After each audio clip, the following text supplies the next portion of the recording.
They were supposed to die that morning, and every man inside a Sherman tank near Arracourt knew it, even if none of them said the words out loud. The fog pressed low against the French countryside, thick and heavy like a damp blanket pulled over the earth, muting sound and swallowing distance until the world felt no wider than the reach of a man's outstretched arms. Engines idled in nervous whispers, condensation beaded on periscopes, fingers hovered near triggers while breath steamed inside cramped steel hulls. Somewhere ahead, hidden by the grey wall, German Panther tanks were moving.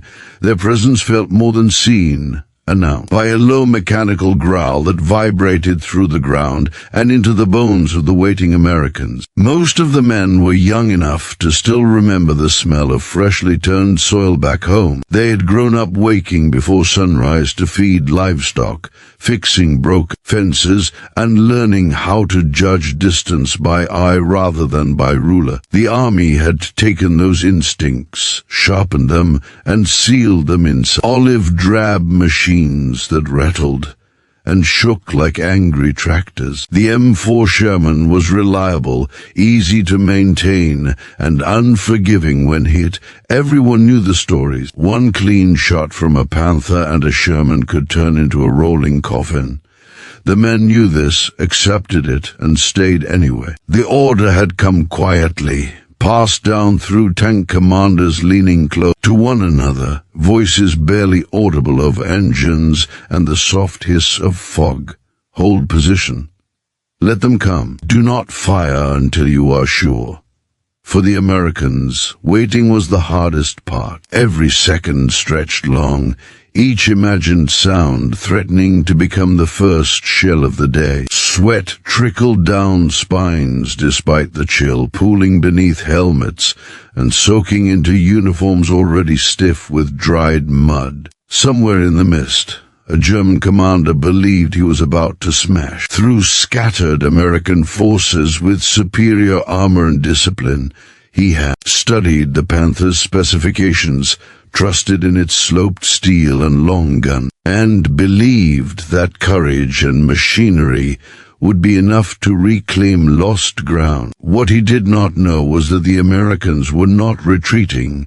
They were hunting. A Sherman crept forward inches at a time, tracks biting softly into wet soil. Its commander raised himself slightly in the hatch, squinting into nothingness, listening hard.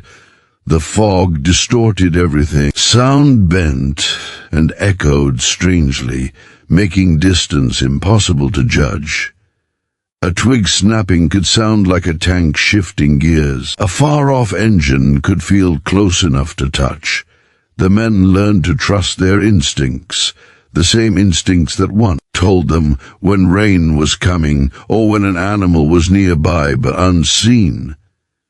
Then the fog shuddered. A dark shape loomed ahead, massive and angular, its outline barely visible until it was suddenly there, dominating the narrow field like a steel beast rising from the earth. A Panther. Its turret slowly traversed, guns searching blindly. For a heartbeat, neither side fired. The American gunner swallowed hard, waiting for the angle, the distance, the certainty drilled into him through endless training. Then the Sherman's gun barked, the recoil slamming through the tank, the shell screaming into the Panther's side at near point-blank range. The German tank lurched, armor ringing like a struck bell. Flames burst from its rear as crewmen scrambled out, silhouettes flickering in the firelight before disappearing into the fog. The Americans did not cheer. They moved. Already another Panther was emerging, then another, their formation breaking as confusion spread. Shermans repositioned, engines roaring briefly before cutting again, slipping away like ghosts. Across the countryside, similar encounters unfolded in fragments of chaos. American tank crews worked in pairs and trios, covering each other, baiting German guns into firing one way while another Sherman slid around the flank. Radio chatter crackled with clipped voices and half-finished sentences, Targets called out, positions updated, losses reported without drama. There was no time for panic, only action. The fog turned the battlefield into a series of small, violent worlds. A hedgerow here, a sunken road there. Each encounter decided in seconds. The Panther's advantages meant little when it could not see, when it could not bring its gun to bear before shells slammed into thinner armor from behind or the side. German crews fought bravely, some firing blindly into the mist, others pressing forward despite mounting losses, but cohesion dissolved with every burning tank. Inside one Sherman, a driver whispered a prayer he barely remembered from childhood. In another, a loader's arms burned as he slammed shell after shell into the breach, sweat dripping from his chin. A commander shouted directions, hoarse from smoke and fear, trusting his crew with his life because there was no other choice. These men were not thinking about history or glory. They were thinking about surviving the next minute, the next shot, the next movement through the fog. By mid-morning the ground was churned and scarred, fields transformed into muddy mazes of tracks and wreckage. The fog thinned just enough to reveal the aftermath in flashes, a panther smoldering beside a stone wall, another sunk nose first into a ditch, its gun frozen uselessly toward the sky. American medics moved carefully among the wounded, their figures ghostlike, while recovery crews marked destroyed tanks for later salvage. German attacks continued, determined and increasingly desperate. New Panthers pushed forward, commanders urging speed and aggression, believing momentum could still carry the day. Instead, they drove into the same invisible web. Artillery thundered from afar, shells crashing down on assembly areas and roads choked with armor. Tank destroyers joined the fight, their guns hidden until the last possible moment. The battlefield belonged to the Americans not because of strength alone, but because of patience. For the farm boys, the fight felt strangely familiar. They had stalked animals through morning mist before, learned how sound carried differently when the air was heavy, understood how the land could hide or expose. They used rises and falls in the terrain instinctively, placing their tanks where they would be hardest to see and quickest to move. The Sherman's speed became an advantage. Where the Panther was powerful, it was also heavy and slow to turn. The Americans exploited every second of that difference. Fear never left them. Each time a Panther's gun flashed, the world seemed to end in a burst of fire and dirt. Each hit on a Sherman sent shrapnel screaming through the interior, metal fragments tearing seats and walls, sometimes men. Losses mounted, and the survivors felt each one deeply, but the line held. They adapted, adjusted, and kept fighting. Inside their tanks, the men finally allowed themselves to breathe.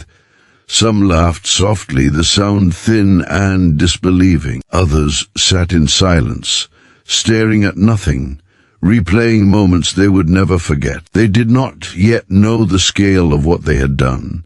They only knew they were still alive. The fog lingered as darkness settled, wrapping the countryside once more in quiet. Somewhere beyond the fields, the war continued, indifferent and relentless, but for the men at Arracourt, something had changed. They had faced the enemy everyone said they could not beat, and had held their ground. The morning that was supposed to end them had, instead, become the beginning of a legend still forming, written in mud, smoke, and courage, waiting for daylight to reveal its full meaning. Morning returned to Arracourt with a different kind of silence, the uneasy pause that comes after violence but before certainty. The fog still clung to the fields, though it now carried the sharp smell of burned fuel and scorched metal. American crews stirred inside their Shermans, muscles stiff, eyes gritty, nerves stretched thin but unbroken. They had survived the first shock, yet no one believed the fight was finished. German armor had not crossed half of France to stop now. Somewhere beyond the mist, engines would be starting again. Orders came quickly. Hold the line, be ready, expect renewed attacks. The men ate cold rations where they sat, chewing mechanically, sharing cigarettes and brief looks that said more than words. Each crew checked its tank with practiced motions, inspecting tracks, wiping optics, counting shells. Some Shermans bore fresh scars, gouges and dents where Panther rounds had struck and failed to kill. Others were patched, hurriedly functional but fragile. Every man knew that luck, as much as skill, had carried them through the first day. As the sun climbed, the fog thinned in places, revealing a battlefield that looked like something torn from a nightmare. Panthers lay scattered across the countryside, hulks frozen mid-motion, turrets cocked at strange angles. Some still smoldered, smoke drifting upward in lazy columns. Others sat eerily intact, abandoned by crews who had fled or been killed. The scale of destruction was sobering even to the victors. The Germans did not give them long to stare. By late morning, reports crackled over the radio of enemy movement to the east. Fresh Panthers, supported by infantry, were advancing again, determined to regain the initiative. This time, the fog was lighter, visibility improving just enough to favor longer-range guns. The advantage seemed to swing back toward the Panthers, and the Americans felt the old fear tighten its grip. Sherman commanders adjusted immediately. They pulled back from exposed ground, tucking tanks behind ridges, stone walls, and villages. Artillery observers moved forward, calling in fire on likely German routes. Tank destroyer units repositioned, their guns camouflaged and silent. The battlefield became a chessboard of movement and counter-movement, each side probing for weakness. The Germans attacked with confidence reborn, advancing in tighter formations, guns scanning methodically. Panther shells slammed into the earth with terrifying force, blasting craters where Shermans had been moments before. One American tank took a direct hit, its armor pierced cleanly, flames erupting from the hull.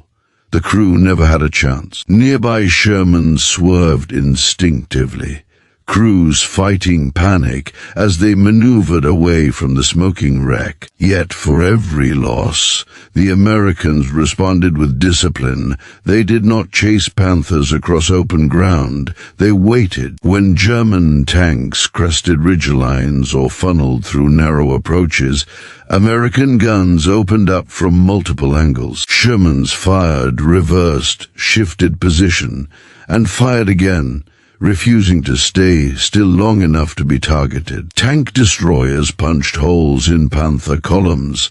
Artillery shells crashed down, breaking formations and scattering infantry. German coordination faltered once more. Radios crackled with confusion as units lost contact, commanders unable to see the full picture. Smoke, dust, and explosions turned the battlefield into chaos. Panthers that tried to press forward alone became isolated targets, quickly overwhelmed by concentrated fire. Those that pulled back risked running into fresh American positions, waiting patiently. Throughout the day, the fighting surged back and forth across the rolling terrain. Villages changed hands in bursts of violence, stone walls shattered by shell fire, narrow streets choked with rubble. American infantry clung close to their tanks, protecting them from enemy soldiers while trusting the Shermans to shield them from armor.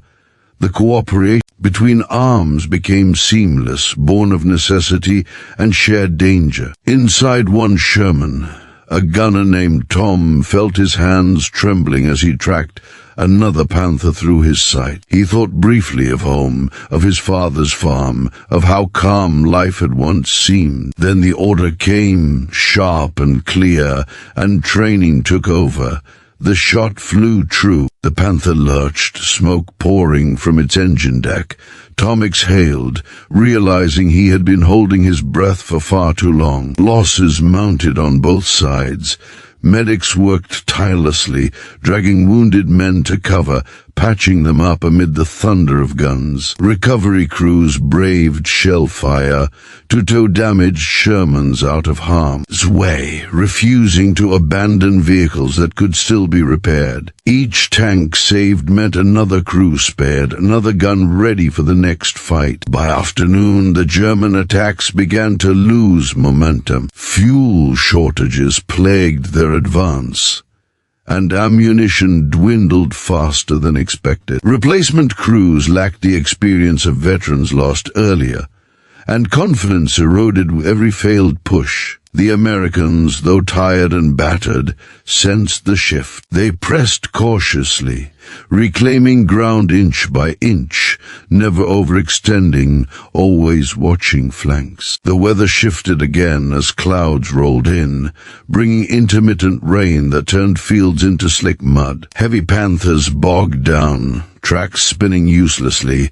while lighter Shermans maneuvered with relative ease. American crews exploited this ruthlessly, targeting immobilized tanks with precision, knocking them out one by one. As evening approached, German command attempted a final coordinated thrust, massing remaining Panthers for a decisive blow. The Americans detected the build-up and responded with overwhelming force. Artillery barrages shattered assembly areas, shells falling in relentless waves. When the Panthers finally advanced, they did so under fire from every direction. The attack collapsed almost as soon as it began. Night fell over a landscape transformed. Fires dotted the horizon, reflecting off low clouds in a dull orange glow. The sounds of battle faded into distant echoes, replaced by the crackle of flames and the groans of the wounded. American units consolidated their positions, setting guards, tending to casualties, and taking stock of what remained. The men were exhausted beyond words. Faces were smeared with soot and sweat, eyes hollow with fatigue. Some slept where they sat, helmets still on, hands resting on weapons. Others stared into the darkness, replaying the day's events, struggling to comprehend how they had endured. Somewhere in the darkness, German crews withdrew what remained of their strength, carrying with them a new understanding of their opponent. The Americans were not the careless amateurs they had been taught to expect. They were disciplined, adaptive, and relentless. As the night deepened, a light rain began to fall, hissing softly against hot metal and cooling the battlefield. The men of the 4th Armored Division listened to it in silence, grateful for the brief peace. Tomorrow would bring new orders, new dangers, but for now, Arracourt belonged to them, earned through endurance, teamwork, and the stubborn refusal to yield. The final days around Arracourt did not arrive with a single dramatic charge or a sudden declaration of victory. Instead, they unfolded slowly, measured in exhausted movements, cautious advance, and the growing realization that something extraordinary had already happened. The men felt it before they fully understood it. The Germans were no longer attacking with the same confidence. Patrols reported abandoned vehicles, scattered equipment, and signs of hurried withdrawals. The pressure that had once felt overwhelming began to ease, replaced by a wary calm that no one trusted completely. American crews stayed alert. Experience had taught them that desperation could be as dangerous as strength. Shermans moved forward carefully, engines rumbling low, guns scanning every hedgerow and ridge. Infantry advanced alongside them, rifles ready, eyes searching for any sign of ambush. The countryside bore the scars of days of fighting. Fields were torn apart by tracks and craters. Villages stood shattered, roofs collapsed, walls blackened by fire. Burned-out Panthers lay everywhere, grim monuments to a plan that had failed. For the farm boys, the sight was surreal. They walked past machines they had once feared like unstoppable monsters, now silent and broken. Some Panthers still smelled of oil and smoke. others already rusting under the rain. The men did not gloat. They studied the wrecks quietly, noting where shells had struck, where armor had failed. Each destroyed tank was proof not just of firepower or learning, of adaptation under fire. German resistance did not vanish entirely. Sporadic clashes continued as rearguard units fought to delay the American advance. Snipers hid in ruined buildings. Artillery occasionally answered with angry bursts, but the coordinated armored threat was gone. The Panthers that remained were scattered, low on fuel, and crewed by men who knew the balance had shifted. The Americans pressed forward steadily, methodically clearing ground that had once seemed impossible to hold. Officers began to piece together the larger picture. Reports from across the front confirmed what the men on the ground already suspected. German armored brigades committed at Arracourt had been shattered. Losses approached numbers that seemed unreal. Nearly 200 Panthers destroyed, abandoned, or captured. For units built around elite equipment and high expectations, the blow was devastating. The German counteroffensive in Lorraine had failed. News spread slowly through the ranks, passed from crew to crew, often with disbelief. The men tried to count the days, the tanks, the moments that had led to this outcome. Many struggled to reconcile the official numbers with their own memories of fear and chaos. It felt less like a triumph, and more like survival multiplied again and again, until something larger emerged. The Sherman crews cleaned their tanks, scraped away mud and soot, repaired what could be repaired. Mechanics worked around the clock, cannibalizing wrecks to keep others running. Each tank that rolled again felt like a small miracle. Crews grew fiercely attached to their machines, treating them almost like living companions that had carried them through hell and back. Names painted on hulls took on deeper meaning now, reminders of home, luck, an identity. Letters were written in stolen moments of quiet. Men struggled to describe what they had seen without terrifying the people they loved. They wrote about weather, about French children waving shyly, about the hope that the war might someday end. Between the lines lay everything they could not say, the fear, the loss, the burning steel, the faces they would never forget. German prisoners began to arrive in greater numbers, weary and stunned. Many stared at the Shermans with confusion, as if still trying to understand how these tanks had beaten them. Some spoke openly, admitting they had expected an easy victory. They had believed the stories about American inexperience, about inferior machines and careless tactics. Arracourt had destroyed those illusions as thoroughly as it had destroyed their Panthers. The Americans did not treat them with cruelty. Guards were firm but professional, offering water and cigarettes when possible. There was little hatred left, only exhaustion. Both sides understood that the fight here was over, even if the war itself raged on. As days passed, higher command took notice. Reports were studied, lessons extracted. Analysts pointed to weather, terrain, tactics, and coordination. They praised the use of artillery, the flexibility of American command, the courage of crews who fought smart instead of stubborn. The Sherman, so often criticized, was reassessed in light of what it had accomplished when used properly. Yet none of those reports could capture what it felt like inside a tank when a Panther loomed out of the fog, or the relief of surviving another engagement against impossible odds. Eventually orders came to move on. Arracourt was no longer the front. The war demanded new positions, new risks. Tanks lined up and rolled out, engines roaring as columns formed on battered roads. The countryside slipped past, fields giving way to forests, villages fading behind them. Arracourt became a name spoken less often than mostly in passing.